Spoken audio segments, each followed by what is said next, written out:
On this, joining us now, South Carolina Republican Senator Lindsey Graham. Senator, you have been calling for a special committee to look into these emails and, well, the whole Benghazi experience for a long time now. It appears to be underway.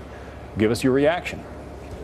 I'm very pleased. I think the past process, while very sincere, has been disjointed. You have three separate committees looking at different parts of Benghazi, not sharing information with each other, sort of a stovepiping approach. A select committee will allow the same group of people to hear from witnesses from the Department of State, Department of Defense, and the CIA, and now the White House in a coherent fashion. So this new process will give us the best chance of getting to the truth, and Trey Gowdy is an excellent choice. We talk about a lot of emails, and it sometimes becomes confusing, in part because the emails are either not released or are being redacted in such a way that you can't really tell what they're about. But I want to speak specifically about the one that Catherine was just mentioning, a 7-page, an email regarding Fox News reporting dated September 28th.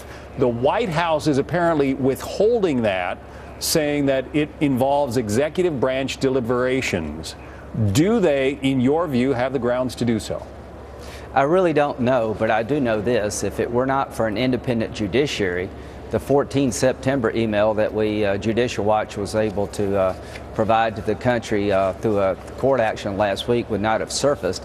And that email was devastating for the White House because it shows they were trying to shape Susan Rice's Sunday TV appearances to drive the narrative that it was a protest caused by video. We'd done all we could to secure the compound before the attack, and the president was hands-on, and we're going to go after the killers, clearly trying to shape the story in a way different than what was actually coming from Libya. As to this new email, all I can say is there's a continuing pattern of deception, delay, stonewalling, and we'll see where this goes. Yeah, I want to go back to something that Catherine Herridge wrote in her report on FoxNews.com, specifically regarding those September 14th emails. There seems to be some interesting classification, I guess, going on. Catherine writes that the emails originally marked unclassified were retroactively classified in February by the Department of State. She goes on to say that the email released to Judicial Watch is now marked secret, and the same email released to the Oversight Committee of the House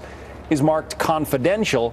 Both are set not to be declassified for another 25 years. What's the reason for retroactively classifying those as secret?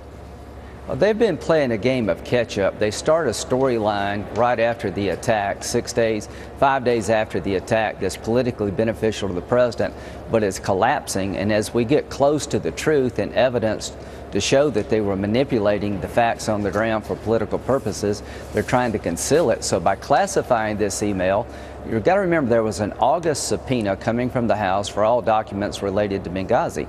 There was also a promise by this administration: if you'll approve John Brennan as the CIA director, we will release all relevant information about Benghazi. So this classification, I think, was trying to avoid giving the document over by subpoena, trying to hide it basically by putting a new label on it, and thank God for an independent judiciary. It was a little more than 3 years ago that the raid on Osama bin Laden's compound went down. We saw the photo that night of the president sitting there in the Situation Room. Tommy Vietor, a former spokesman for the administration, told Bret Baier last week that on the night of the Benghazi attacks, the president was not in the Situation Room. I know you have been asking questions of the White House about that. Why is that important? Well, they've made 2 movies about the bin Laden raid. We've got the famous photo of all the key players watching the screen in real time. And I'll be the first to give President Obama credit for ordering the bin Laden raid. That was a gutsy call.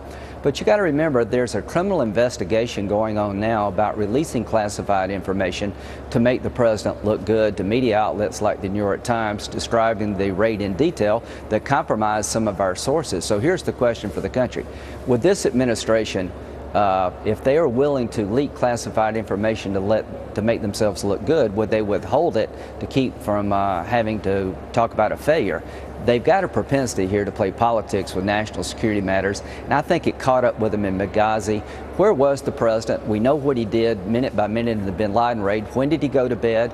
We know now he never called anyone in Libya to get help for our people on the ground. To me, he was virtually AWOL as commander-in-chief. You need a commander-in-chief in events like this, and nobody will tell us what he did and when he did it.